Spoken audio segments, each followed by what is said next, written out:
up to new technologies and pioneer new solutions, helping you to achieve your goals. Technology and analytics to empower the customer. Smart buildings to enhance the workplace. Renewable solutions to improve air quality. The shaping of places to transform neighbourhoods. Approaches that balance performance with responsibility, enabling progress in a harmonious way. Improving lives through better living and working environments. The UK's trusted partner for homes and businesses. A valued partner for cities and communities. ENGIE.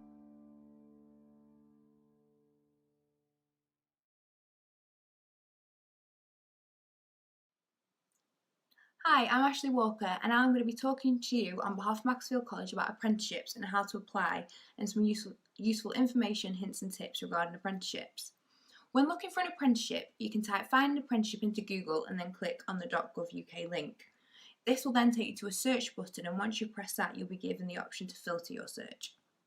You can filter by keyword, location and the level of the apprenticeship that you wish to apply for. The relevant apprenticeships will pop up, and if you scroll through and see one you like, you can click apply now. From this, if you don't already have an account, you'll be asked to make one.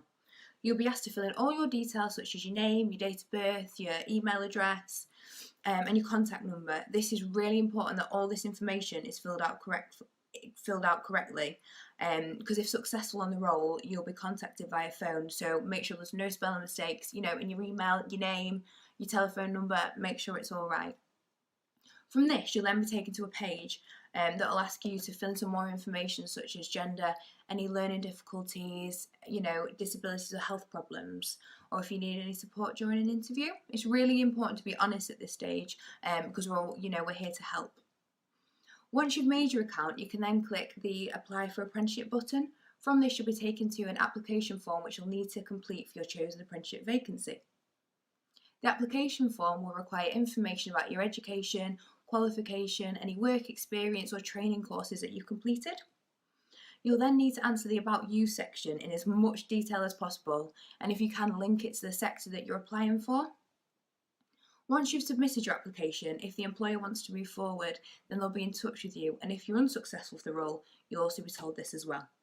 It's important to apply for a few apprenticeships within your chosen sector because it will increase your chances of being successful. Now I'm just going to give you a bit of information about apprenticeships in general. I work as part of Max in Business Training, and we're the business arm, apprenticeship arm of Maxfield College. We offer a large variety of apprenticeships such as accounting, business administration, construction, digital marketing, catering, hospitality, childcare, teaching assistants and so many more. Most people that you think you can't actually start an apprenticeship unless you're aged 16 to 18, this isn't true. You can do an apprenticeship from age 16 plus right to 100 if you wanted. The minimum wage for an apprentice has been increased to £4.15 an hour, but we encourage employers to pay more than this, and a lot of them do. During the apprenticeship, you'll get 20% off the job training in order for you to complete your apprenticeship, which goes towards your qualification. During this, you'll have assessors which work really, really closely with you throughout your apprenticeship. Any questions that you've got, they're there to support. Any extra help that you need, all the assessors are there for that. Apprenticeships are really, really highly recommended. Most people who study apprenticeship end up finding a secure position within a company at the end, and they've got a qualification and a lot of experience within that role. University students, yes, they have a qualification, but they don't have any actual hands-on work experience doing that role. Lastly, when applying for an apprenticeship, always make sure that your CV's got as much detail on as possible, and make sure it's up to date with all the correct information. Thanks for listening. I hope this helps, and if you've got any questions, please feel free to contact the Max in Business Training team. Thank you.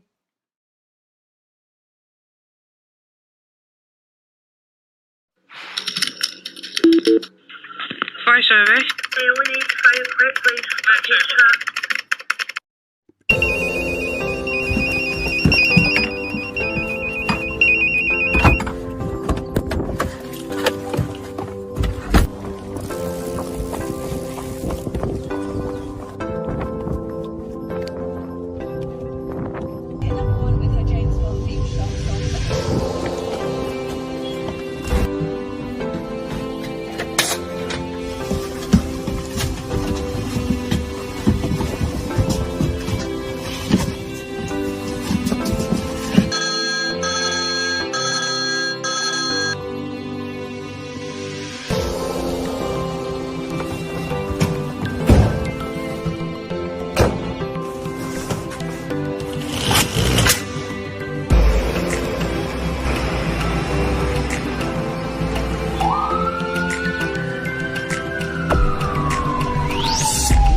morning goods such as tea cakes, crumpets and other breakfast products. Little Treats, which primarily produce gingerbread, biscuits, Rocky Road and other sweet treats. And FRS, or Group as we call it, Frank Roberts and Sons, which are the teams that look after both of us, such as payroll. We have a number of opportunities with us, not just operatives, although that is largely what we recruit, but also in other departments such as engineering, marketing, vehicle maintenance. The list goes on, HR. So we really do have a lot of opportunities for you to get involved with us and to join our company. But why should you choose us? Well, we have 5 core values that underpin everything that we do: quality, courage, community, nurturing, and togetherness. And these are a little bit different to what you might see from other companies. Quality is quite an obvious one, of course. We want quality in our product and in everything we do. But we also want our staff to be courageous, to think outside the box, to approach their manager if they see something that's been done a certain way but could be done better. Community, we want to support our community in events and projects, support local charities. We offer our staff opportunities to get involved in that, and we offer a day, at least a day each year, for our staff to be able to go and get involved in those projects. The environment's also a key factor for us. We have paper packaging that you may have noticed on a large amount of our bread loaves now, and it's our goal to go completely plastic free. Nurturing. We really want to nurture our staff. We want them to grow. We want them to develop their skill set to be the best they can be. And togetherness. When we have 3 business units and 2 different sites, it's easy for us to feel a bit scattered, but we encourage people to speak to one another, get involved, understand the different areas of the business, and we hold things such as Tea with the Team, which is a bi-weekly meeting that offers staff the opportunity to meet people from other departments and speak with directors and members of the board so that they can get an idea of the bigger business picture and plans.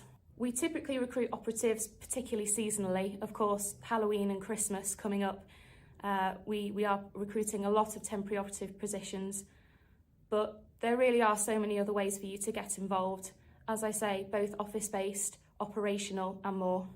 We offer really competitive salaries, good pensions and benefits package, including an employee healthcare cash plan, including substantial employee discount as well at our on-site staff shop, on-site occupational health, a physiotherapist and podiatrist that visit our site weekly and that you can book appointments with, and much more, much, much more.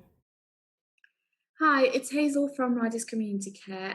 I am here to speak about the job opportunities that we have available around Cheshire area, specifically Congleton, Macclesfield, Kidsgrove areas. So we are looking for community care workers to visit individual houses to help them with their personal care plans, whether that's to do with helping them showering, bathing, shopping, helping with food, preparation of food. So mainly you will just build and develop a relationship with the client one-to-one in a weekly basis.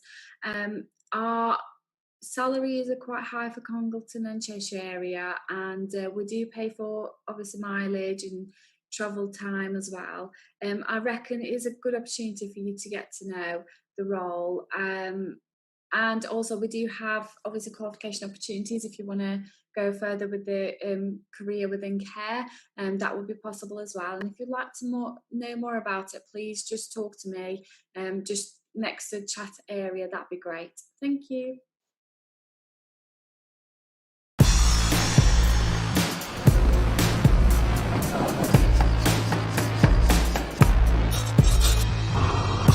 I'm guessing by the uniform you can tell I'm in the army.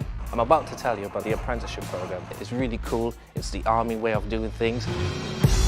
When people think of apprenticeships, they think of a 9-to-5 job, being inside, being in a desk. The army isn't anything like that. Whether you're here in the UK or overseas, every day in the army is something different. There are many opportunities for learning and development in many different areas. Doing an apprenticeship as a metalsmith. I'm doing an apprenticeship in telecoms, which I'm enjoying. I'm an apprentice armourer. I maintain and repair weapons for the British Army. I've just completed my public service apprenticeship. And I'm an apprentice avionics technician. I enjoy the job because it's fun, it's mentally challenging, and also you get to see how these work. You can see all the forges behind me. Today I've been making a spring, I've been using the power hammer, I've just been having some fun in the workshop. So this is a British Army sniper rifle, and occasionally they break. When they do break, they come to me to repair them. I'm currently here working on the Warriors because they're going out on exercise tomorrow, so we need to get the vehicles prepped and ready to go. As you can see there, I've got 4 guys working on the vehicle. So what they're doing is just checking that the vehicle is serviceable before it goes out on the area. And today I'm going to be preparing for the exercise by putting radios together. The guys will be going out on exercise tomorrow fully prepared. I joined the British Army as a soldier, I get paid as a soldier, and I get an apprenticeship.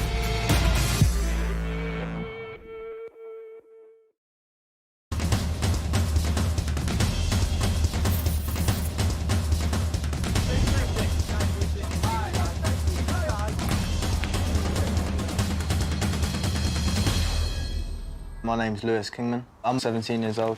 The reason why I joined the Army Foundation College is because I wasn't old enough to go adult entry, and I was so eager to be in the Army. I was just so excited and eager to get in.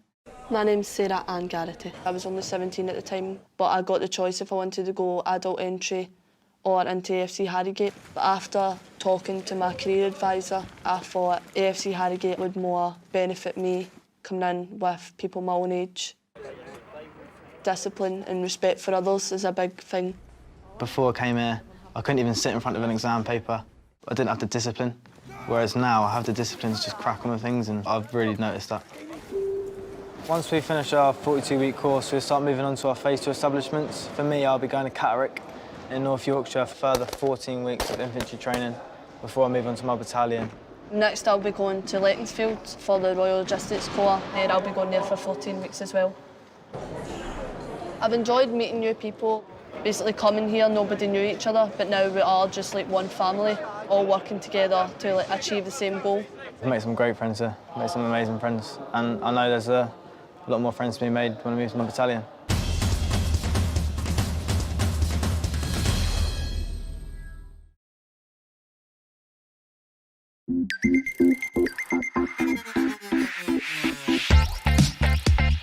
Hi, I'm Sophie. I'm 19 and I'm studying biomedical sciences. Hi, I'm Mel and I study civil and environmental engineering. Hi, I'm Tahir and I study history.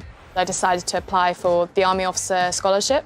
My potential was seen to be a future Army officer, even though I had no previous military knowledge. And now I'm getting funded through university.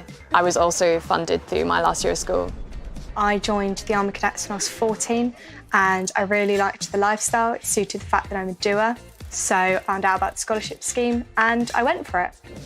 In terms of the Army itself, so it's not like a normal office job, as you can be in one place at one point and in a completely different other country at another point.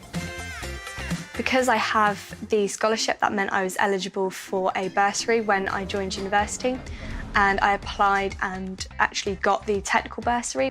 Once I get commissioned from Sandhurst, I'd like to join the Royal Engineers. They also give me the option to become a chartered engineer. The financial side of the scholarship, it massively eases the pressures of uni life, and it means I can focus on sort of enjoying life at university even more.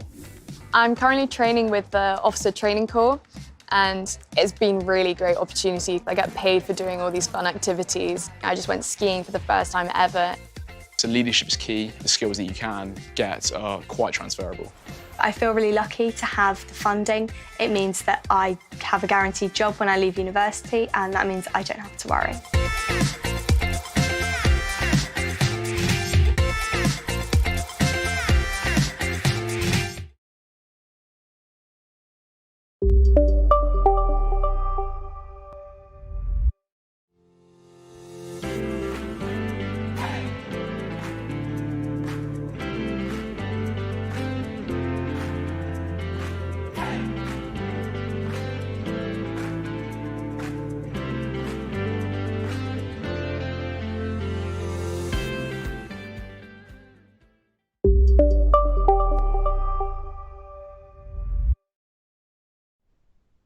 Thanks, that was really helpful. I'm actually might be considering an apprenticeship. Is this something that your company will offer?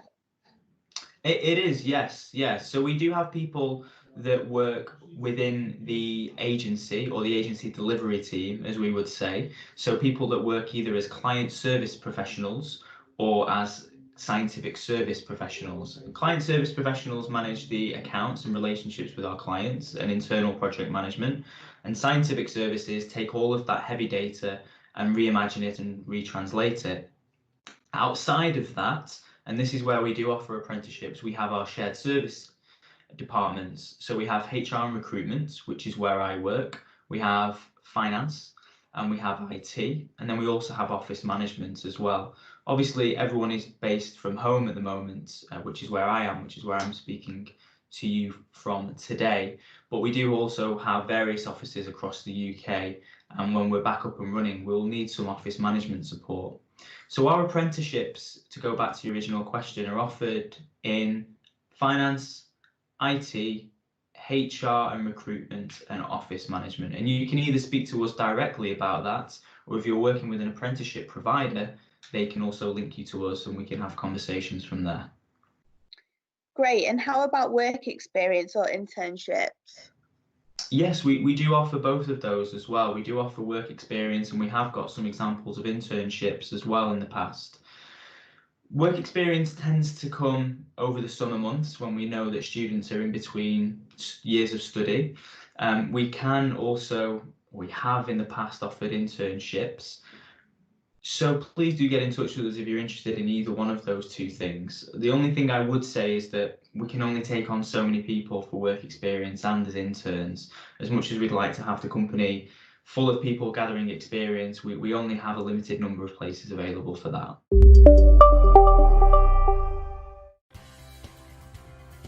I've worked for NNL and its predecessors for 17 years now. I started as a graduate chemical engineer and I've progressed through the company since then. I started in August 2012 down in the chemical and process modelling team in Warrington. Then in January I came up to Workington secondment and I have a permanent role here now in this team. Since I started at NNL, pretty much straight away I got involved in a lot of active work. I got trained up on glove boxes, so now I'm at a glove box SQEP, which means I can work with one other person on a glove box, so a lot of my work takes place in there. So I've been really lucky. I've been able to move every few years. I've moved to a slightly different role, plant support work, some research work, and work at the head office. Some of my proudest moments have been becoming a finalist for the Nuclear Graduate of the Year, which was quite an achievement. The company put me forward as their Graduate of the Year to the National Skills Academy for Nuclear. I didn't have any nuclear experience at all. I had a fairly standard chemical engineering degree, and I learned everything that I needed to know about the nuclear industry by working in the industry. We have annual impact awards, and this is where the company recognises specific individuals who've made a contribution to the company. The whole idea of the staff nominating people who they think deserve recognition in a whole variety of categories is brilliant. And on the night when you hear what some of the staff have done to deserve the award, I think I find it a really positive and really great experience to go to.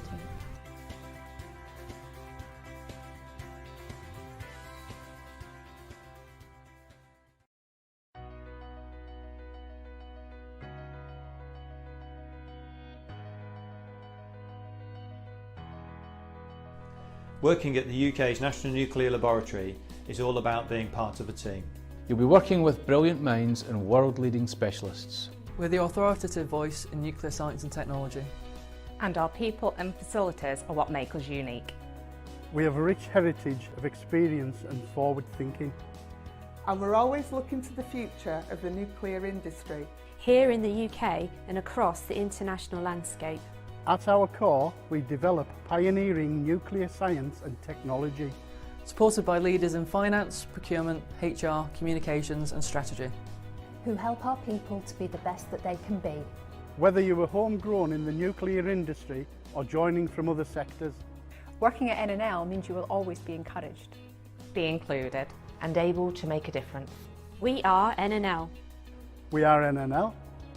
We are NNL. We are NNL. We are NNL. We are NNL. We are NNL.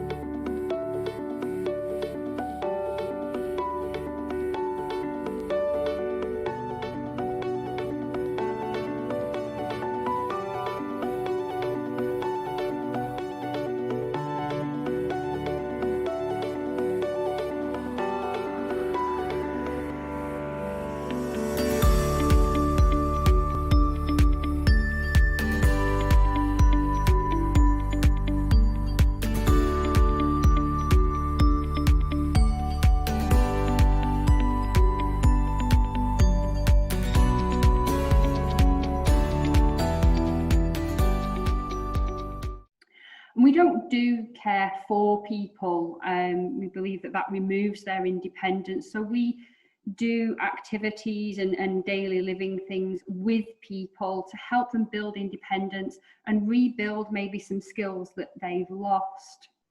So our visits tend to be an hour, and with travel time carefully calculated, the clients get the full care that they're paying for. Visits are never rushed. Our staff get proper breaks, and we carefully match our clients with caregivers based on their likes, their dislikes, and their interests to allow a true friendship to form between them. So if you want to make a difference and you want to do something important, then please consider a role in adult health and social care. Our staff help keep people safe. We help them to live independent and dignified lives. We give the elderly a voice and show them that their lives still matter. And it's not just the elderly that we care for. We care for any adult who has a need for our services. And we give them a sense of purpose and normality. And we help them to rebuild their relationships and get a little bit of their life back where if something's happened that may have lost. So here at Right at Home, we have two different roles available. We have a caregiver role, which is supporting people with personal care, with medication, and with other daily living activities that they would need. And a companion role, where it's based more on meaningful activity, meal preparation, and community engagement. So we don't look for people with experience. You don't need experience to be a caregiver or a companion.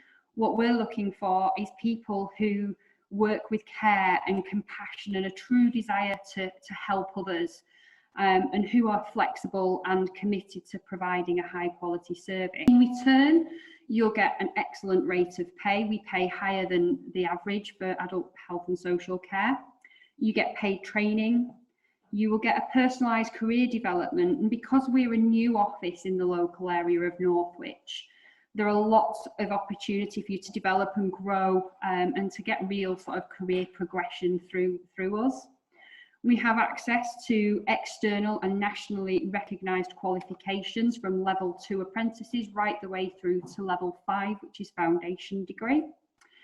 You have one-to-one support throughout your career and time with us.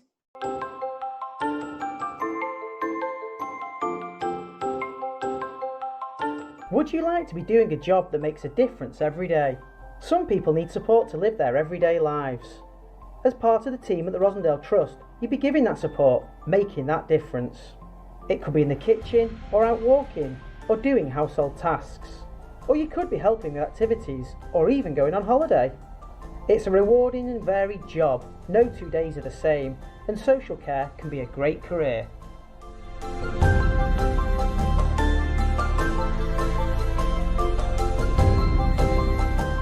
It's just so great making a difference in people's lives.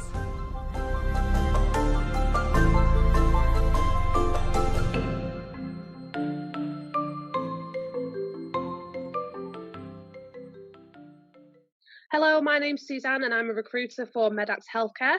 We supply home care in the Macclesfield area to vulnerable adults. What I like about my job is I feel that we give back to our community and we help people that are less fortunate than ourselves. I do my job because I get some gratification for being able to help vulnerable people, along with bringing decent carers into the community to help provide that support. In regards to my career, I sort of fell into recruitment. I started recruiting in retail for Harvey Nichols in Manchester, and then it just grew from there, and I ended up in healthcare. So as I said earlier, I get a lot of gratification out of my job, and it gives me a sense of purpose, especially during these unusual times that we're having at the moment. For career progression and opportunities with us, obviously we have carers that work street to street, they go into people's individual homes, but then we have progressions such as coordinators, field care assessors, and even registered managers. My manager currently has worked for us 15 years. She started as a carer and is now the registered manager for the Macclesfield branch. My aspirations for the future is to make sure that everyone in the Macclesfield area has the correct support with the correct people looking after them, and that's basically what I do as a job. So if you have any further questions and you would like to speak to me regarding any more information, just please put it in the live box. Thank you. So our head office is based in Salford, but obviously pre the pandemic, but also post, we're an incredibly flexible employer. So we have a lot of kind of home working as well. So even before we went into lockdown, people tend to work from home a couple of days a week and then head into the office on days that suit them and fit around their lifestyle, really. But yeah, we're based in Salford Quays, which is in Greater Manchester, so not too far, but we have quite a huge amount of our workforce that are based in around Cheshire, Merseyside, and generally the Northwest. So yeah, that's where we're based. At this moment in time, we've got around between 20 and 30 vacancies that are live, and might be even more as of today. We're constantly kind of still very much looking to recruit from around the area. And they really are a vast range of jobs. So whether that is in our sales department versus our consumer department, also some in our tech space. So it's definitely worth having a little look on there because there's some real specialisms that might appeal to all sorts of people from different backgrounds, right through from, kind of more entry-level roles right through to more senior levels. So it's probably something for everyone. Thanks very much, Sam. And obviously there's a lot of people online right now looking for work, either because they've been made redundant recently or looking for a change of career. I mean, what kind of people are you looking for to join Talk Talk? So we have quite a unique culture at Talk Talk. We're very, like I said earlier, we're very flexible, very kind of down to earth. Our strapline is very 100% human. You can be yourself here, and we really encourage that and attract people that are a certain type. So, I think the main things from what we're looking for is people that are really adaptable. Obviously, we're a very fast-paced business, especially now more than ever. It's crucial. We're critical infrastructure, I think, in terms of keeping people online. So we have to keep responding to what's going on around us. So generally good at multitasking, self-starter, get up and go, driven, shows really good initiative. Some of the things key, good stakeholder management, can work in a lean, agile way, and just very forward thinking, quite entrepreneurial in your ideas. And that's definitely somebody we want in the business. Hello, my name's Sandra and I'm apprenticeship lead at Warrington and Halton Teaching Hospital. Let me introduce you to John. John doesn't know what he wants to do when he leaves school.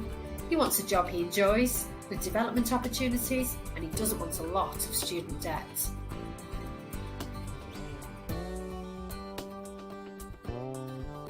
Poor John. He was very confused, but that was before he did some research into the NHS and the 350 different careers on offer. Whatever your qualifications, skills or interests, there's a career for you in the NHS. Just look at the range available.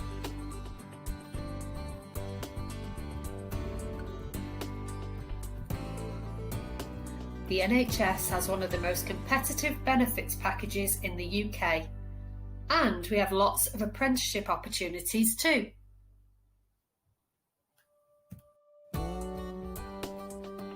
Signing up for an account on NHS Jobs and visiting the Health Careers website to do some research solved all John's problems.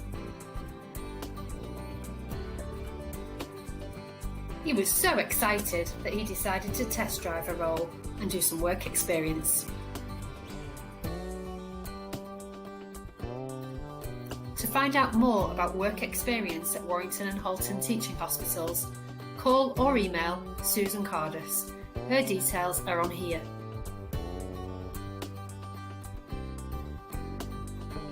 John was so glad that he joined the NHS team.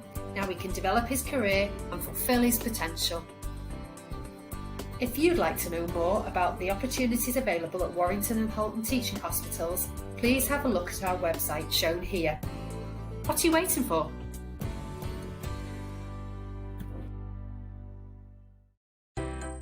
Supported living. Every person should feel safe and supported, no matter what obstacles may be in their way, and it is our job to make this happen. With our person-centred support, we get to know a person to find out what they like.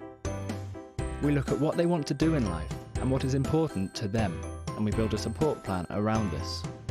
We use continual monitoring and feedback to make sure our service grows with each person. Our experienced staff are supported by national specialists, and we take all concerns and complaints seriously. Our aim is to help people participate in all aspects of life and be as independent as possible. We are pioneers in supported living. We are First Enable.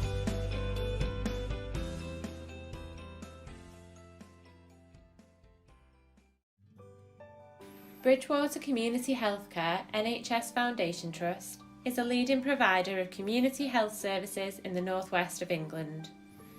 We provide high-quality community and specialist services to people living in Halton, Oldham and Warrington, and a community dental network that provides services across Greater Manchester, Cheshire and Merseyside. The majority of our services are delivered in patients' homes or at locations close to where they live, such as clinics, health centres, GP practices, community centres and schools. As a dedicated provider of community services, our strategy is to bring more care closer to home.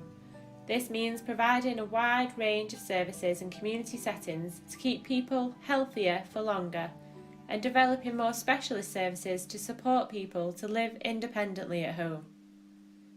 Some of our services that we deliver include health visiting, school nursing, sexual health, walk-in centres, district nursing, dermatology, podiatry, community physiotherapy, wheelchairs and equipment services, occupational therapy, speech and language therapy services, and services for learning disabilities and frailty services. There are a number of career and employment opportunities here at Bridgwater. Our head office is based in Warrington at Europa Point, and roles range from reception and administrative support for our clinical and non-clinical services to a whole range of patient-facing roles across the boroughs. We also acquire a large office space in Birchwood, where many of our corporate services operate, including our IT, recruitment, finance and HR teams.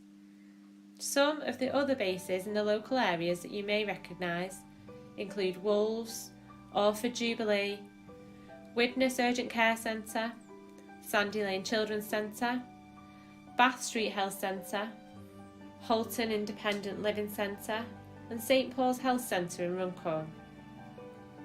Bridgwater is committed to providing healthcare services and employment opportunities that are equitable, that are free from discrimination and that recognise and support diverse and individual needs. We have a dedicated team that work hard with neighbouring organisations such as schools, colleges and local job centres to offer local people of all ages opportunities to gain insight and experience with our services. We facilitate a range of work experience opportunities, including employability programmes where participants can expect to receive a fully supervised and supported placement for up to 6 weeks. We also facilitate shorter placements for school and college age students. Experience here at Bridgwater can be helpful in understanding how health services are delivered in your local area, help you understand a role in greater depth, provide you with a reference to help you gain employment, or boost your application to university. We are Bridgwater. For further information, contact the Trust's Talent for Care team.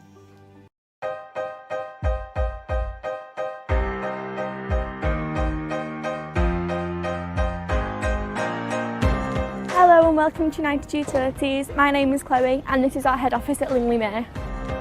I work in customer services and I'm responsible for supporting our valued customers, answering any queries they may have. I'm just one part of this amazing company. Let me pass you on to Val speaking. Good morning. How can I help you? I'm one of the receptionists here at Lingley Mere. I'm here to greet you every day. Sorry, just need to take this.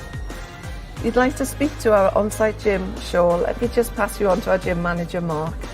Welcome to our on-site gym here at Lingley Mere. The gym is available to all employees.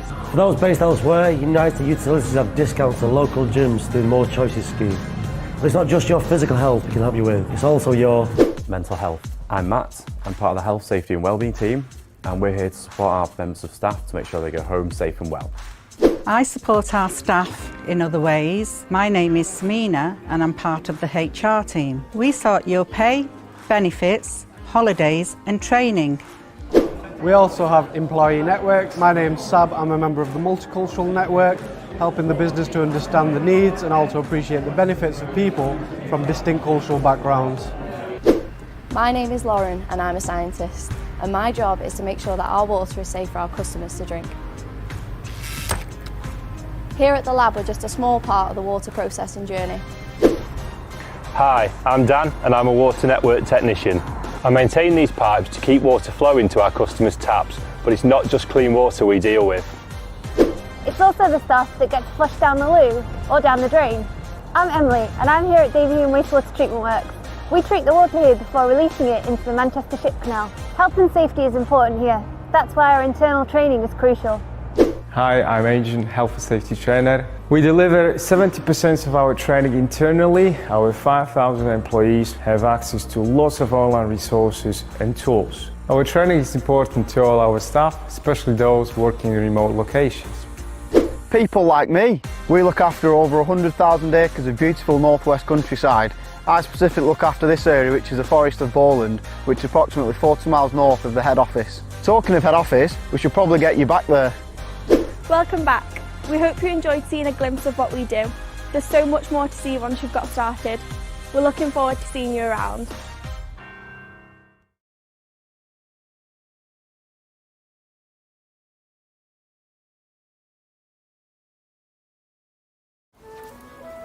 In life, things change. Always have, always will. So it's good to know we work with British growers.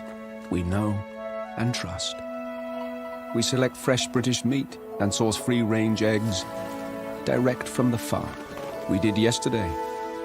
We will tomorrow.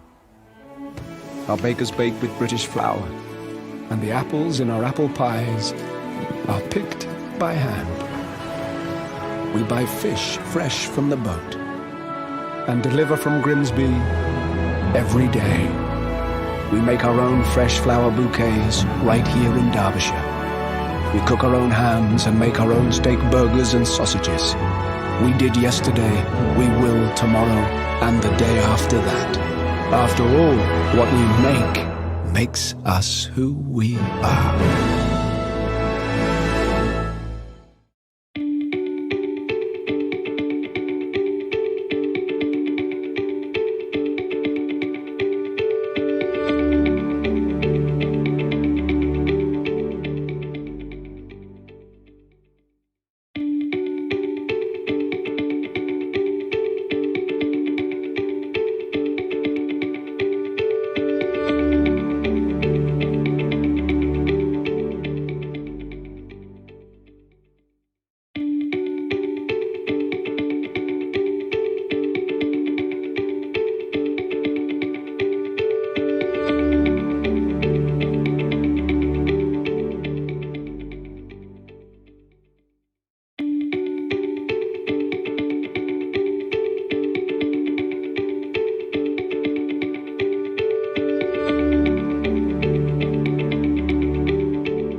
welcome to Jobs Live. We've got a number of employers we're meeting today, including Stephen. Hi, Stephen. Hi, you okay? Yeah, very good. Just for our viewers, just tell us what you actually do there and what your role involves. Yeah, my name is Steve Madden. I'm a police sergeant with the Civil Nuclear Constabulary, or CNC for short, and I work in the HR department. I'm part of the recruitment team and the assessment centre team.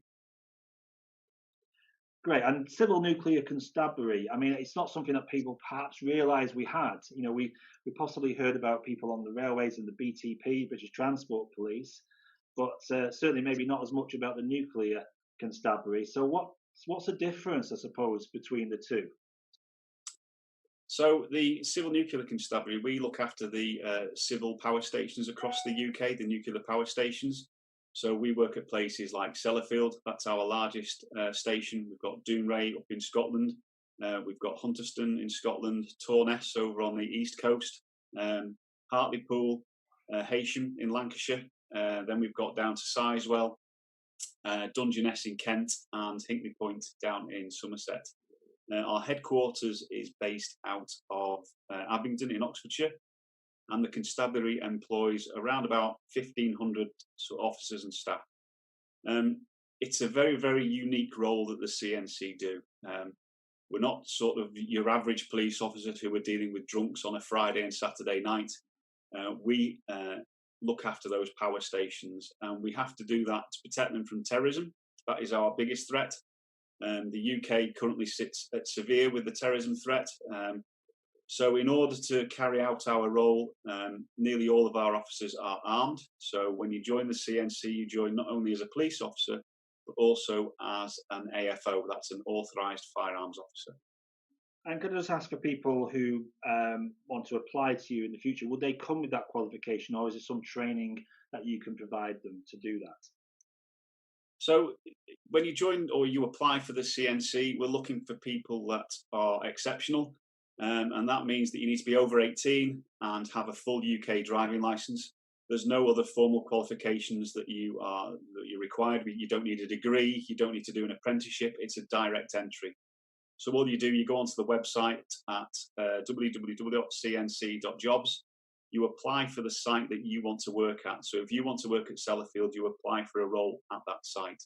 We're not the military. We don't move people around because it costs a lot of money. And we want officers to be happy in the location that they work. So the application process takes about 9 months in total. You apply online. It's an online application form. It's quite a simple application form. We don't want 250-word essays or anything like that. We just want to know who you are. So we'll need some background data. We'll need some information about where you live. You are going to be applying to be a police officer, so we need you to be open and honest. So if you've got tattoos, we need to see images of those tattoos. If you've got a criminal record, we need to know about that criminal record. Okay, so it's quite a simple application process initially.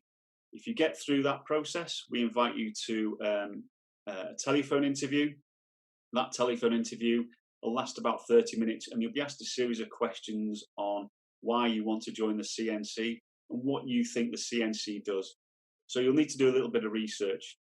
And although we're not really heard of, there is a little bit of information that you can find out about us online. So the CNC has got its own Facebook page. We're quite active on Twitter. It's got its own YouTube account, so you can look at some YouTube videos and look at what we do and how we work. We've got, we do recruitment fairs. We're sort of around the country, or we used to be until we sort of got locked down. So there's quite a bit of information online. You can Google us. There's lots of information about the constabulary on the internet. So if you get through that part of the process, we'll invite you to the online assessment centre. Now, the online assessment centre is run by the College of Policing, so it's the same assessment that every other police officer in the UK will do. So you'll be asked a series of questions. There's a couple of interviews, and it's all competency based. Okay. So if you get through that part of the process, we'll then invite you to a medical and fitness test. Because you're going to be a police officer and you're going to be carrying firearms, the medical assessment is quite strict. So there are some areas that we particularly look at, such as eyesight and hearing. But there is information on our website that gives you a sort of guidance as to what we're looking for on there. If you're successful with the medical, we'll then look at the fitness test. So our fitness test is 7.6 on a 15-metre bleep test. So basically, if you can run for about 30 minutes, you can get through our initial fitness test. And then we'll start the vetting process. The vetting process does take a while because we have to have checks and balances in place. So we'll do a lot of background checks. We'll look at your finances, your history. We'll look at things like your sort of social media footprint as well, because at the end of the day, you're going to be working on a nuclear licensed site. So we need to have those checks. And ultimately, you're going to be carrying a police firearm. So we have to have those checks in place. Because those checks are quite stringent, the whole process does take a while, and it can take about 9 months to complete. So if you are successful and you are offered a position, you'll do a 17-week initial foundation course, an IFC. So that IFC is based down in Oxfordshire and at our firearms training facility at Bisley in Surrey. So those 17 weeks will look after you. We'll put you up in a nice hotel for those 17 weeks because you're going to be away from home. You work Monday to Friday, you'll get your weekends off. But it's quite an intensive 17 weeks because not only are we training you to be a police officer, we're also going to be training you to be an authorised firearms officer. So it's an intensive 17 weeks. There's a lot of assessments. There's a lot of things you need to pass. You'll be trained in police tactics. You'll be trained in how to deal with confrontation, searching buildings, searching vehicles, searching people, everything you need to become a police firearms officer. So after those 17 weeks, you'll then go out to your station and you'll do a 2-year probation, the same as every other police officer in the UK. Okay, so those 2 years, you'll continually be mentored and trained, and you'll do additional training days. You'll do courses and whatnot. So at the end of those 2 years, you'll hopefully be confirmed in rank and you'll be a fully fledged armed officer. That's great, Stephen. Thank you for going through that in detail as well. And just out of interest for people applying, and just tell me, are these applications open all year round, or how do you tend to recruit? What types of time of year do you tend to recruit? The applications are open all year round, or they have been for the past couple of years. We tend to sort of ask for local officers because you have to live within an hour of each site. You don't have to be local, but you might have to move if you do apply for a site that you're not local to. So our officers do 12-hour shifts. They do 2 days, 2 nights, 4 off. So it's a really good shift system. However, 12 hours can be quite tiring. So because of health and safety, we need to sort of have that duty of care to look after our staff. So an hour's travel is what we consider to be the sort of maximum. Great. And for people applying then, especially when that first stage, when they're trying to get the interview or be invited to the assessment, what sort of hints or tips can you give anyone applying? What do you see that thinks, yeah, that's someone we do want to interview? So you could be from any background. We don't really sort of have any sort of preference. You could be ex-military. You could work in finance or retail. If you've got the skills where you can talk to people, you're happy dealing with confrontation, you're confident in talking to people, because being a police officer, you might need to get information. So we need those sort of basic skills that we can build upon. So if you've got those skills, you're comfortable dealing with people and you're happy to talk to people, and that's a really good skill set. We can build upon that and we can give you the skills and the training and everything that you need to become an AFO. Because ultimately, you might never ever have seen a police firearm before or picked up a police firearm, and we understand that. We've got some of the best firearms trainers in the UK. They've come from all over the UK. They've come from different backgrounds, military, what we call home office police forces, such as the Met. They work in our firearms training, and they will give you those skills and those qualifications needed to become a really good AFO. Well, it's been a pleasure to meet you, Stephen, here on Jobs Live, and thank you for your time. Just to remind people of that website again, if they want to go and find out a bit more information and possibly apply, just give us that address again, please. Yep, so the CNC website is www.cnc.jobs. That's nice and easy. And we'll put that up on the site as well, so you can find that and find out a bit more. And of course, Stephen will be on the live chat, and his team there will be able to advise you if you've got any further questions based on what you've heard today on Jobs Live. Thanks so much, Stephen, for your time. It's been a pleasure to meet you. We'll talk more, I'm sure, as the applications come in. And it sounds like a great job, and certainly something different than maybe what people have envisaged before. And I'd certainly not something you often go and see, is it, nuclear plants? But to know that you guys are there keeping us safe, it's it's good to know. Thank you very much.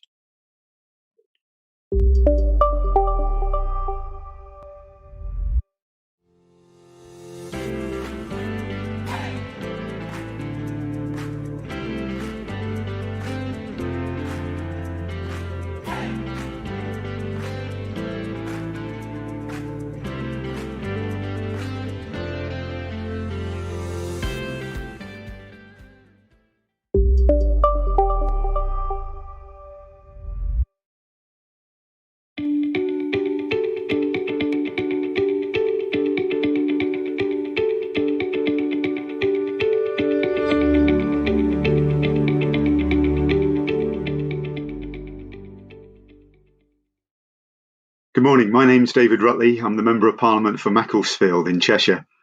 I've been supporting the Cheshire Works for You virtual jobs fairs since the very first broadcast back in July last year, as an innovative and unique way of connecting job seekers and employers across the county. The jobs fairs have been a great success, often attracting views in excess of 10,000 candidates and advertising thousands of vacancies. They've now taken another huge stride forward, not only in their geographical reach to include the whole of the Northwest, but also in terms of their ambition. So Northwest Works for You is just that, a large-scale jobs fair that will broadcast via the Jobs Lives channel over 3 days in early April. The goal being to advertise 5,000 vacancies to an audience of over 20,000 job seekers from more than 100 blue-chip organisations. What's more, Job Centre Plus and local enterprise partnerships have come together with private industry sponsors, McCann Global and Talk PLC, to create a commitment to pledge a percentage of the advertised vacancies for individuals who've not had the opportunity, for whatever reason, to gain sustainable employment. And they'll go the extra mile to provide pre-employment training and recruit differently by looking at the individual rather than academic qualifications or previous experience in a role. Today we meet together as private and public sectors to agree what our pledge can be and how we can more fully support employment in the Northwest. Thank you. So good morning everybody and welcome to this Northwest Works for You pledge event. Great opportunity to find out more about Ambition 21, which is happening in April. And I'm just going to now, first, before we get off, we're going to speak to Jill Thomas, who's the service leader for Cheshire and Blackpool. Hi, Jill. Hi, Stuart. Hi, everyone. Thanks for joining us on the Jobs Live channel. I know you're going to say a few words about what today's all about. Thank you. Yeah, thank you. Hi, everyone. I'm Jill Thomas, as Stuart said, and I'm the service leader for the job centres for DWP in Cheshire. I just wanted to take a few moments just to thank you for joining the pledge event today, which is a key part of our Northwest Works for You Jobs Expo that we're going to be holding over April, the 6th, the 7th and the 8th of April. If you've managed to view some of the videos on our Northwest Works for You website, you'll already see we're building a real momentum with our pledge, and some of the biggest businesses and names across the region are already involved. Throughout our live event over the next hour, you're going to hear from some of those businesses, hear about why they are involved and what difference they want to try and make. You'll also have the support that's available from across the team in the Northwest in DWP and see our commitment to helping people get back to work. Please, please help us shape the pledge today. We want to hear from you. We want to know how we can inspire other businesses to get involved and, most importantly, help our job seekers across the Northwest secure employment and get back to work. So thanks for joining us this morning. I'll hand back over to Stuart and we'll speak again later. Thank you. Thanks so much, Jill. I know you're not going very far. You're going to stay around to watch the event and we'll see you again at the end for the final words.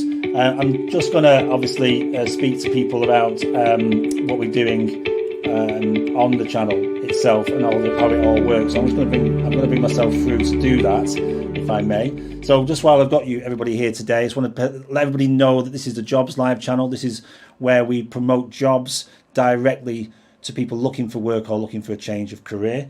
Today's an interactive session, so please feel free to use the chat bar on the right hand side. I know a few of you have already got in touch. I'm just looking at my screen here. I know we've got Casey from Talk. Hi Casey. And I know Daniel as well, who we're meeting later on the channel. Daniel Cashmere has also joined us on the channel. So if you haven't done already, please use the chat facility to let us know that you're here today on the channel and being part of this pledge event.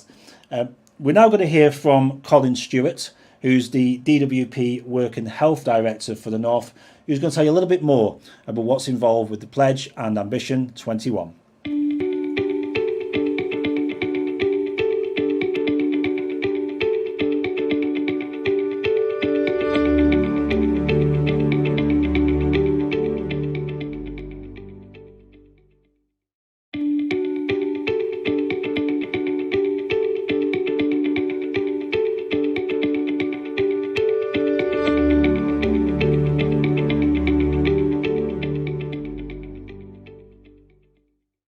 So welcome back to Jobs Live. Delighted now to be joined by Colin. Hi, Colin.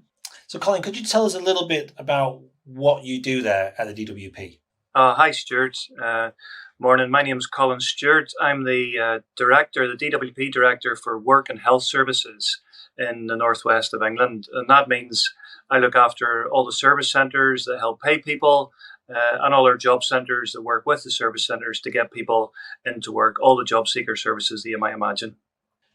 Thanks for that, Colin, and welcome to the Jobs Live channel. What can you tell us then about the Northwest Works for You Job Expo that's happening in April, and why have you decided to get involved with it? Yeah, so look, we're really excited about it. You know, it's going to be fantastic. It's going to be huge, biggest we think of its kind ever for us. The Northwest Works for You Jobs Expo builds on one that we had in Cheshire last year. Cheshire Works for You. That's been running, I think, since last July. And this event's going to take place over 3 days, the 6th to the 8th of April. We're hoping to get about 100 blue chip companies involved, as many as we possibly can, actually. We think there'll be about 5,000 vacancies advertised. And we reckon also we're going to get upwards of 20,000 potential candidates. The thing's going to roll for about 4 hours each day. It's going to be focused on sectors and growth sectors, so employers can plan their time. People can plan their time around it. And we get it on demand afterwards too, actually, so people can pick up with it. Planning's well underway for it. So it sounds like a really amazing event. As you say, it's going to last 3 days.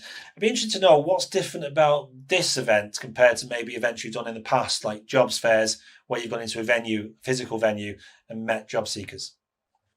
Yeah, so, you know, we've all reacted in different ways, and we've got a service to provide, and we're trying to do it differently. But what's really different about this event is that it starts with employers, and it starts with people in communities. So we were approached by McCann Health and Talk to kind of think about people in their neighbourhoods near where they are, and what could we do for them. And it soon kind of really grew out of that to a bigger partnership. So those businesses and the ones involved are really keen to reach out to people who they're in proximity to and do something for them. We come in by helping promote it. We've got the job seekers, we've got our customers who are desperately looking for work. And this is going to be, we think, the biggest digital jobs fair that we've ever done. I use the same format as we used with Cheshire Works for You before, but we've got something special. We've got a pledge set up that we're going to be working with, and I could talk a little bit about that. But hugely exciting, just in terms of scale and numbers and interest. But really, Stuart, it comes out of the communities and those employers that are working hard to do something for people in their community. Absolutely. And you've already mentioned there about the businesses getting involved, and they're going to promote their vacancies that they're going to bring to the expo. But DWP staff are going to be also part of this day as well. What's DWP's involvement, and now what support will they be offering job seekers? So we'll promote it heavily. So, we talk to our job seekers every day. They've all got a dedicated work coach, and we'll be there on the day. We'll be basically bringing the people to the employers. So we'll have talked to them all in advance. We'll have generated the interest, if you like, and we work closely with all those employers, partners, to understand their requirements, to understand what they're after. So we're kind of trying to knit the thing together, kind of match make it away, if you like, and kind of bring the system together for wherever the communities are. So you mentioned earlier about this pledge. Can you tell us a little bit more about the Ambition 21 pledge and what's involved? So it's three things really, and we'd like it for employers to think a little bit differently when they're recruiting people right now into their organisations. So the pledge, three sides to it. It'll be hopefully about a percentage of vacancies for local customers, for local job seekers to wherever that employer is. Secondly, we'd really like employers to think about their recruitment process and how they onboard and take people into their organisations. So maybe not focus so much on traditional or typical educational attainment, but more about the individual, their attitude, their skills, their personality, trying to see life skills and potential as much as those kind of classic, NVQs or GCSEs or what have you. And that will really open up the vacancies to loads of different job seekers that are out there that have got huge talent and potential, but classic recruitment doesn't perhaps give them the opportunity. And last two, we want people to think about how our job seekers are supported in work with training and with growing the individual in the workplace. So the pledge event is massive. It's hugely important. We want to thank all the employers that have been involved and hopefully will be involved, and we'll support them to develop their own pledge to help them get the best outcomes, the most diverse workforce, to open up opportunities for everyone. So we work under all under a framework that presented by us, DWP, our sponsors, McCann Health and TalkTalk, and every employer can decide exactly on the day in the pledge what they want their commitments to be. There'll be loads as well, Stuart, on all the activities that we promote. So mentoring circles, work trials, sector-based work academies, called swaps now. So we really hope the pledge event delivers for all the employers that are going to be involved. Thanks for that, Colin. It's really useful, and I'm sure for employers who are watching this, really get to understand more about what the pledge does and how they can get involved. So thank you for that. What do you think success will look like following this event? What would you like to see happen? What's the legacy beyond this Jobs Expo? So I suppose, Stuart, like on the day, I'm going to say this, but thousands of vacancies filled, so we're going to have 20,000 people looking for work.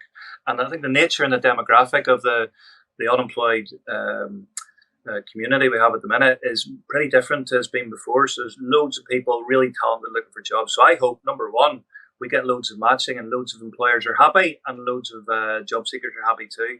And especially, I suppose, the ones who have come through, who get opportunities, who might not typically have had those opportunities before because of the pledge approach that we're going to take and because of the commitment that the employers hopefully will give to kind of opening up a more diverse workforce. And I think that, we've had so much interest already from lots and lots of employers outside the Northwest. I think we're building something here that's pretty special, thanks to those two that I mentioned, those two employers and everyone else that's going to be involved. So I hope the legacy of this will be that, and already my fellow directors and ministers are interested in how this looks for the rest of the country. So it's pretty special what we're doing. We're really excited to be working with all these employers and McCann Health and TalkTalk who sponsored and kicked it off. The legacy, I hope, is that this is something that continues and we do it again and again and again. So big shout out, big thanks to everyone involved, all those employers. I'd like to see the momentum carry on from this to be not just a Northwest thing, although I'm pretty pleased and delighted that it started up here. Thank you, Colin, for joining us here on Jobs Live. Enjoy the event and we'll see you soon. Cheers, Stuart. Thanks. Great to talk to you. See you later. Take care.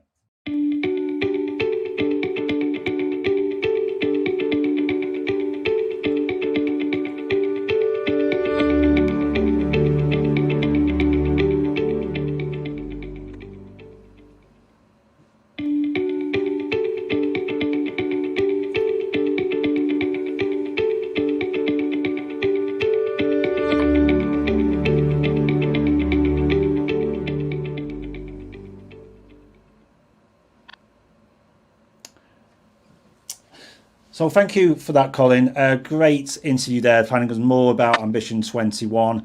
And we've been met now by another Colin, just to confuse everybody. Hi, Colin. Colin Billingsley, good morning. Hi, Stuart. Morning, everyone. Thanks for joining us here on the Jobs Live channel. Colin, you are the Customer Service and External Relations Lead for DWP. That's right, Stuart. I normally work in Chester Jobs Centre. But obviously, like a lot of people, we're all having to work differently at the minute. And when I'm in work, and as I am today, I am responsible for all our links with employers across Cheshire and all our partner organisations as well, helping people get back to work, of course, and then also working with employers to fill vacancies. And that's what we're all about today, Stuart. Absolutely. So, you've heard quite a lot already about the Ambition 21 and particularly the pledge. You heard that before from Colin Stewart. Why are we doing this, Colin? What's the purpose of it all? What's from your perspective, what would you want to see, and why do this at all? Yeah, well, what we're doing here, Stuart, is we're working together, a public and private sector organisation, to help people get back to work. And I think that I was really inspired by conversations we've been having with employers over the months here in Cheshire about the role that they wanted to play in helping people get back into work, and to use the influence and use the power and of the private sector, and to create an event like this where people can share their ideas and learn from each other. And I can just see on the chat bar earlier, comment from Daniel there, from Talk about small ideas got us here today, where we're going to be creating real opportunities for people, and where employers are taking it on board and becoming that local good neighbour, where they really are listening to what's going on in the local labour market and doing their bit to help people get back into work. No, absolutely. And I know Ian from Talk as well has said, I'm just going to quote this, it's just come through, "This is an amazing thing we're creating here for the people of the Northwest, proud to be involved." And that must make you feel that we're on the right track with this, Colin. Absolutely, Stuart. We're reaching out here, aren't we? As employers and as public sector bodies and as job centres, to try and provide information to as many people as possible about the jobs that are available, but then also give them that encouragement and that support to find out about the job, B, apply for it and help people apply for those jobs, and do that in a true collaboration where everybody benefits, the individual and the businesses.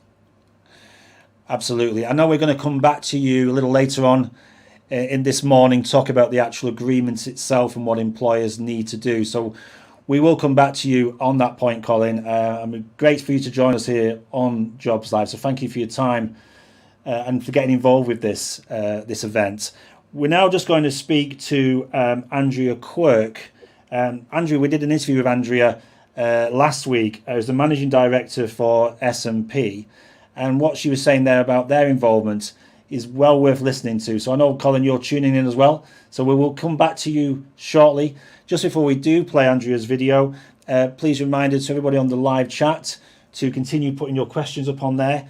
And also you can subscribe to the channel as well at the top of the page. And we'll be back in touch about how you too can get involved in the channel and this new way of connecting employers with job seekers. Thanks, Colin. I'll catch up with you soon. Hello everyone, I'm Andrea Quirk and I'm the Global Head of Methodologies at Standard & Poor's. So I got involved with mentoring circles about a year ago now, and it's something I was really excited about.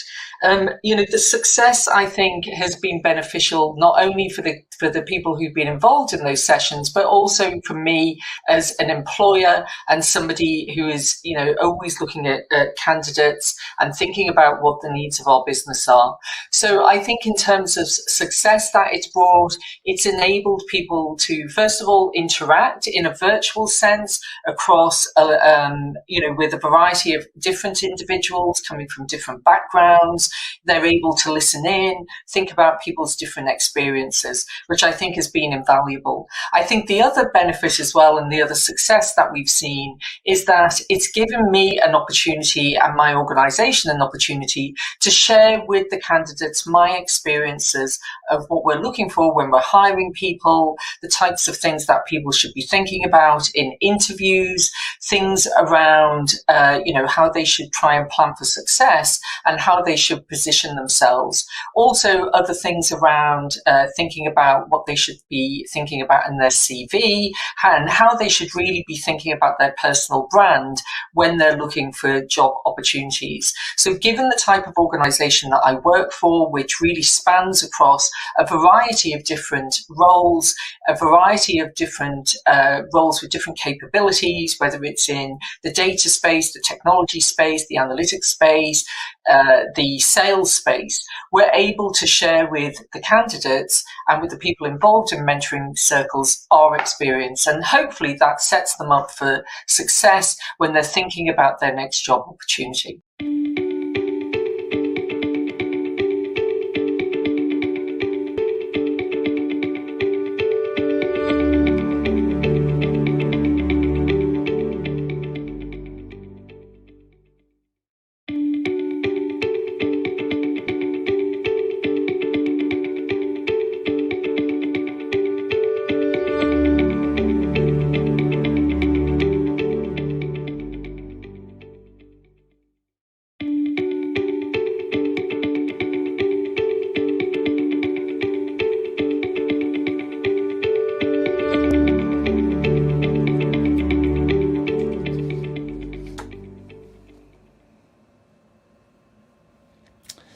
So welcome back. You've just been hearing there from Colin Billingsley, who's the Job Centre Plus Customer Service and External Relations Lead at DWP. And also before that, you heard Colin Stewart. Now, if you did miss any of the broadcast, if you just come into this broadcast to see this, you can see everything on demand, which is below the video player. So you can catch up. You've not missed anything. It's all there for you to look back on and enjoy in your own time.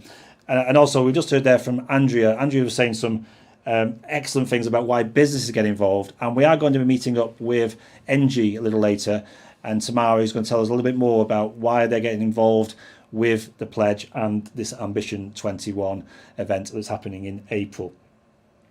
So again, keep your questions coming in. Thank you so much for those people who've got in touch via the live chat. You can see the questions coming in here at the Jobs Live channel HQ, and I just want to say hello to Starcare. Thank you very much for your question. I'm sure one of the advisors from DWP will be able to help you with that question. Great question. And also from the IMOP Centre as well, who've got in touch. I'm just looking here on my screen. These are coming in live as we speak. Just a few more as well. I know the guys from TalkTalk are on, so thanks for joining us, as well as McCann Medical. Now, McCann Medical and TalkTalk are very much part of this. They're the sponsors of this event. So what we're going to do now is we're going to speak to Charlie Buckwell, who's the global president for McCann Health, MedComs and Global Scientific Council. So we're going to hear from Charlie, and then we're going to then meet again Colin to find out more about how you can get involved and the agreement that we have to get you involved with the pledge. Hello and welcome to the Jobs Live channel. So today I have been joined by Charlie Buckwell. Hello Charlie, how are you? I'm very good, Jen. Thank you. How are you? Yes, I'm very good as well, and I'm glad to hear you are too. So could you tell us a little bit more about yourself and what you do? Yes, I head up a business called McCann Health Medical Communications, and we're a specialist marketing communications business which provides services to the healthcare industry. And so we've been very busy. Actually, we're very fortunate to have been very busy through this past year or so. So could you tell us a little bit more about Northwest Works for You, the Jobs at Expo that's happening in April, and why have you decided to sponsor it? Yeah, I think this is a fantastic initiative. It brings together public and private stakeholders, really with the aim of creating opportunities for people at what is a very testing time. And so it's also a fresh approach, which I think brings together different stakeholders with people who might not otherwise find a way to connect with those companies that are getting involved in this project. So I think it's really exciting and at the right time. That's brilliant. So what would you say is maybe different about this particular Jobs Expo event, and what is McCann Healthcare's involvement within that? Well, first of all, what's different is we're asking companies to make a pledge for roles that they will make available specifically in the Northwest, and particularly in terms of the early career pathways and early career opportunities they might have. And in that process, to also think about how they find opportunities for people that they might not otherwise consider. And so we're really focusing on life skills, if you like, as much as we are on qualifications and what people can bring to the table that might be a bit different, and how we then support those people into those jobs and careers through the interview process, but also then what happens after they start in those jobs. And so it's different from that perspective. And as I said, bringing together public and private stakeholders to connect with those people is different as well. And our involvement is really because we're based in the Northwest, but we do have offices around the UK and the US and Canada. But we're making a specific commitment to recruit in the Northwest as part of this program. And I say particularly that early career stage. So we have a lot of roles which are involving graduates or scientific roles, but we also have roles in digital, HR, finance, IT, and other functions which we can look at differently in terms of those early careers I mentioned. And so that's our pledge, and that's what we're committing, and very excited to do so. So going back to the Ambition 21 pledge, could you tell me a little bit more about that and what's involved within that pledge? Yes, so we're trying to open up 2021 roles for people in the Northwest.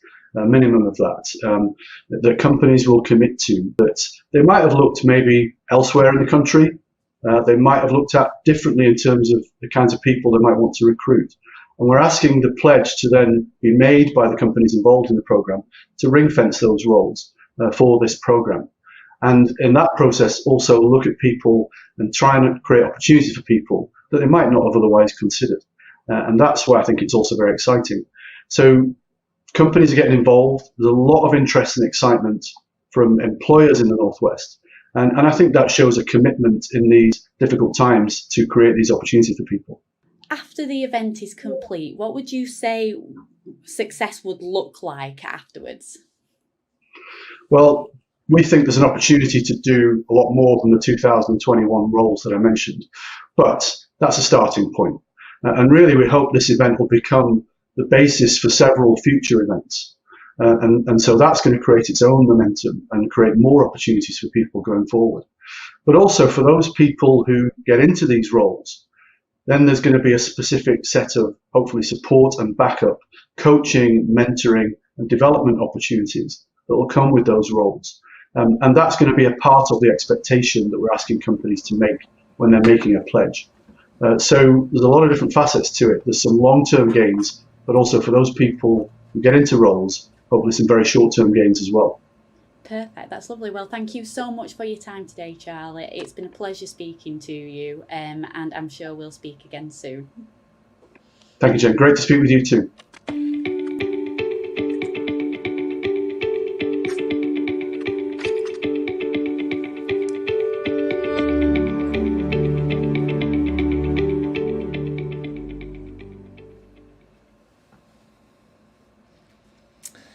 So there we are. That was great to hear there from Charlie Buckwell, who's the Global President for McCann Health Medcoms and Global Scientific Council. Thanks so much, Colin, as well for joining us again for this pledge event. Colin, you've been probably listening intently to what businesses have been saying so far this morning. And we're going to talk about the agreement as well, about what companies can do and how they can personalise that agreement. But what have you heard so far that really stands out for you from the companies? Well, it's really inspiring, isn't it, Stuart? Because it's a very simple message, this, isn't it? You know, that actually it's within our gift as businesses to help people try and get that all-important job, land in some cases that first job. And it's very simple because we can actually control what we do in respect of helping that. And I think that's the real message coming across there from what we've heard from Charlie and then earlier from Colin, and then also from Andrea, that actually what we can do locally can make a real difference. And I think that, you know, we've come together today, you know, as an industry really, and we can design and we can own that pledge on an individual basis that best suits our own business. And I think that's really the headline for me, for what we've heard so far, Stuart. So we're going to touch on the agreement now and really what's involved in that. So just give us some idea of what this agreement, and it sounds quite formal, doesn't it, an agreement, but it can be more, it can be very personal to the companies and how they get involved. So just talk us through what you're looking for the companies to agree on, really. Because it can scare people off, that, can't it? You know, and we want to say that up front, that actually this is something that is owned by the local business. It's the principles of businesses saying, yes, we're signing up to this pledge. You know, what we want to do is to set aside a number of vacancies, if we can, where we'll try and employ those people that perhaps wouldn't normally be able to get a job with us. As simple as that. What we might do then, another layer, is that we'll change our application processes just to encourage those job seekers to apply, and we'll work with local organisations to get the message out about that. So that's another layer. Another layer can be, well, let's support people when they've started work with a bit of training and a bit of upskilling in the workplace, especially if people haven't worked for a long time, or if they haven't worked at all in some cases, you know, and help them build the confidence and the motivation, you know. And then also just be aware that some people might just need that little bit of extra help, you know, things they might have a little bit of a difficult or chaotic, you know, background there that we might well need to take account of. And I know employers do a lot of that already, you know, and what this pledge is to say, well, actually, what's your commitment? Let's start that dialogue today with you. Let's start getting ideas shared amongst businesses. What are you working on? I think we could maybe adopt that. And then taking it forward, our call to action and say, right, come on, what are you going to do? No, quite. And we're already seeing that this morning with the companies who are on board starting to feel like more like a networking event as well as supporting what the DWP are doing. So great to see advice and people finding lost friends, people they've lost contact with on the chat this morning, which is brilliant. And if you do need any help, I mean, Andrea just said there on the chat from S&P, who we met earlier, Andrea Quirk said, S&P proud to support the Northwest and get behind mentoring. And mentoring is a massive part of this agreement as well, isn't it? Absolutely, you know, because it's about helping, you know, build people's confidence and some motivation, and sharing your experience of what you've been through yourself during your working life.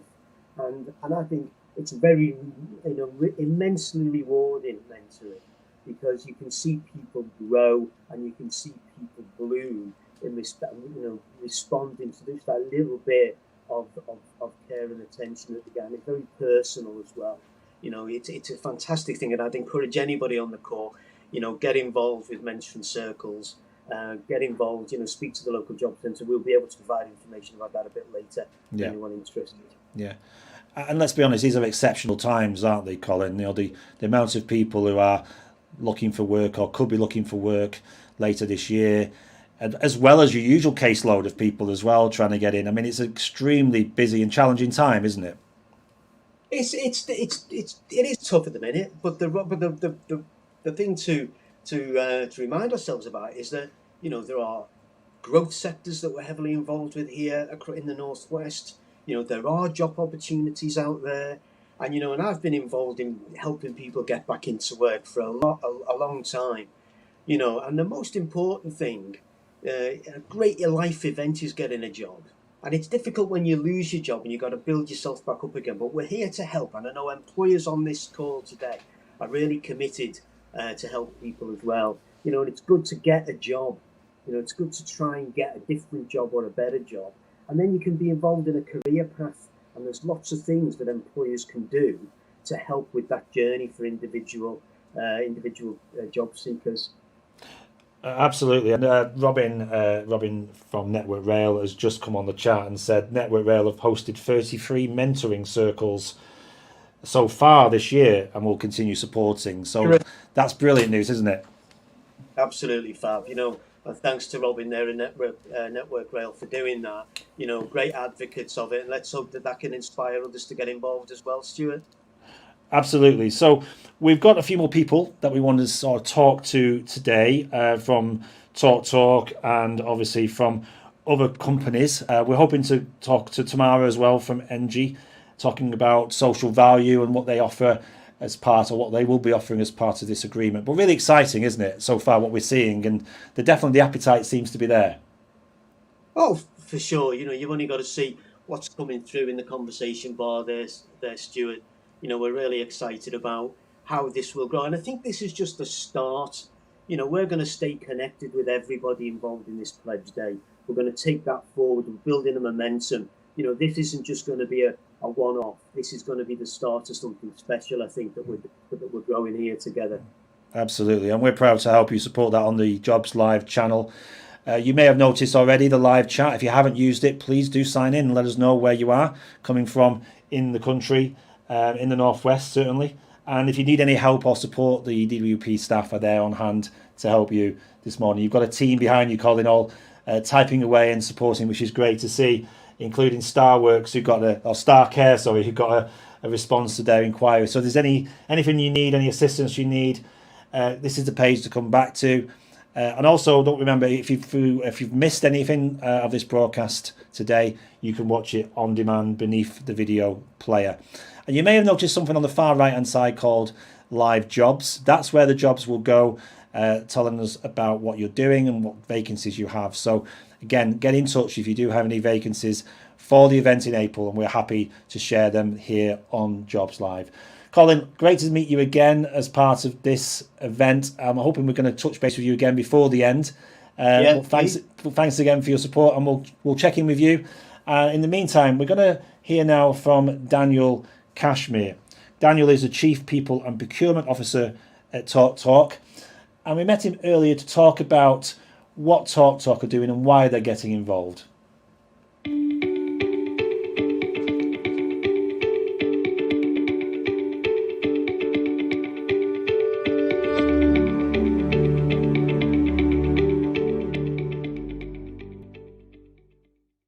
Hello and welcome to the Jobs Live channel. Today I have been joined by Daniel Cashmere. Hello Daniel, how are you?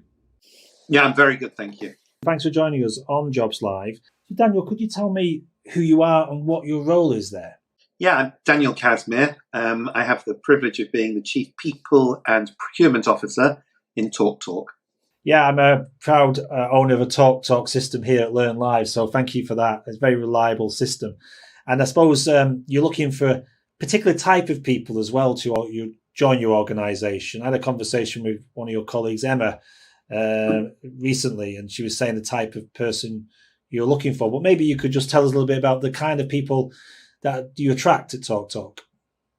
Yeah, so we're looking for people who work in different sectors. Could be technology, could be commercial, could be marketing, all sorts of different areas.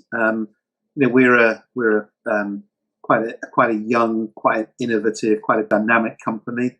So we're looking for people who have got could be entrepreneurial, who've got good ideas, can be innovative, and want to come and work in a progressive culture, in a progressive business that's doing a product, which is supplying a product to people, which has really been sort of incredibly important during this whole COVID pandemic.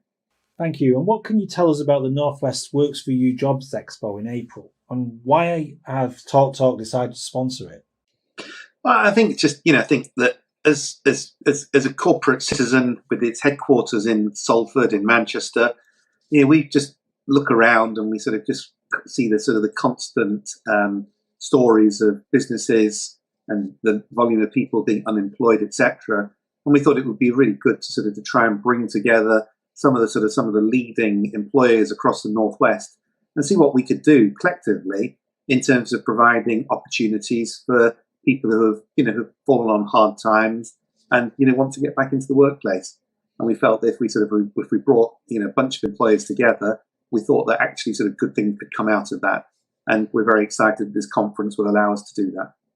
That's great. And what's different about this Job Expo event to maybe others that you've got involved with especially before COVID? Well, I think we've asked everybody who's going to be able to participate to come along with a sort of with an open mind and an open door in terms of opportunities that they can offer to people. So we've put this pledge system in place, and some organisations, it may be sort of relatively modest numbers now. They may grow as the economy starts to pick up after this dreadful thing has gone away. But we've asked people to come along and be sort of action oriented, and let's see if we can give people an opportunity. Also, can you tell me about the Ambition 21 pledge? I mean, people may have heard of that. What does it actually mean for Talk Talk? So we've asked organisations to come along, to be open-minded about opportunities, thinking about opportunities perhaps for long-term unemployed people, etc. And Ambition 21 is all about creating real-life opportunities for people who have maybe been out of the workplace for a while, and let's see what we can do in terms of helping people with smooth processes, processes that are easy and accessible. And I think where this is different from other sort of stuff, this is not a talking shop. This is a place for action. This is a place for opportunity, and we hope people are going to find it exciting. We hope that quite a number of people are going to find it rewarding in terms of being able to provide a proper, substantial job at the end of it. And what do you think success will look like following the Jobs Expo? What do you think success will look like for Talk Talk, and what do you like to see happening in the future? I think that all organisations are interested in finding talent, because that's the breath. Talent is the oxygen that feeds the breath that keeps organisations going. And I think that this expo is going to give us access to people who we wouldn't normally bump into, and will bump into, and we're going to find some talented people who are going to come along and work for us. And I think that we're all going to be better off as a result of it. So I think success means that we meet people from different backgrounds, diverse candidates, and I think we do some dancing, and I think we come up with some good results. And do you think people have a different view as well of the different roles within Talk Talk? Because I suspect they see it in one way, maybe, of what you do supplying broadband, but there's a whole raft of different jobs you offer. Do you think there's a chance that people may find out more about you as well? Yeah, I think it'd be a great opportunity for us to showcase what we're all about, who we are, what we do, what our values are, what our ambitions are, the technology that we use now, the technology that we hope to use in the future, and just give people a sense of what we are. Because even if there's not as many jobs as we'd like to offer people right now, as we grow, as the economy picks up, etc. It'll be great to stay in touch with people and let people know about opportunities as they present themselves. Thank you very much, Daniel. Look forward to seeing you back here on the Jobs Live channel very soon. Thank you very, very much. Take care.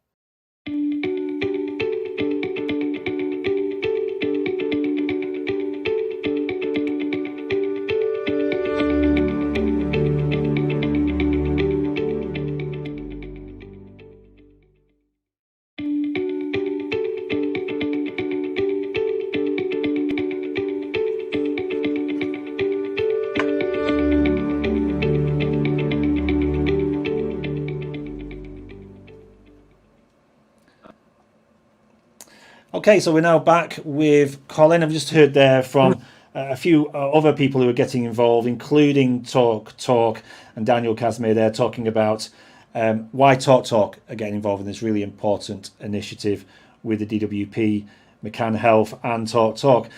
Colin's back.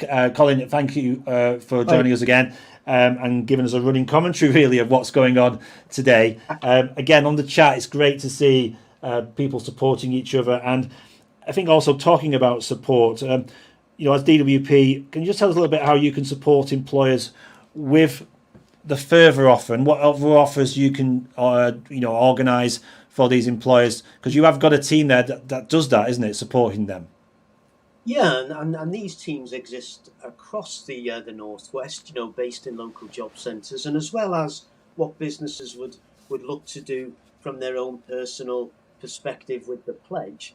The Job Centre can provide a wraparound support where we can provide training programs which are designed in partnership with local employers in particular, sectors or to meet their individual needs. They're called sector work academies, and they help people prepare before they start work in a particular job or sector, where they find out what it's like to operate in that sector. And of course, we've heard about mentoring circles and how important they are. And of course, there's a huge scheme with Kickstart, at the moment for young people, and there'll be more and more information coming out on that as we go forward. And that we can wrap all of this support around the individual employer's pledge, and we can get in touch with all the employers that are involved today and the ones that are also going to join us at the Jobs Expo about how we can help you meet your pledge, and then how we can wrap that other support with the training and the mentoring circles and the work experience and work placements all around that. Yeah, you mentioned something before as well, because we do acronyms here on Jobs Live. So you mentioned SWAP. So what is SWAP? So people may have not heard of that term before. What does that involve? Yeah, my apologies for everybody on the call. Yes, we do have our acronyms.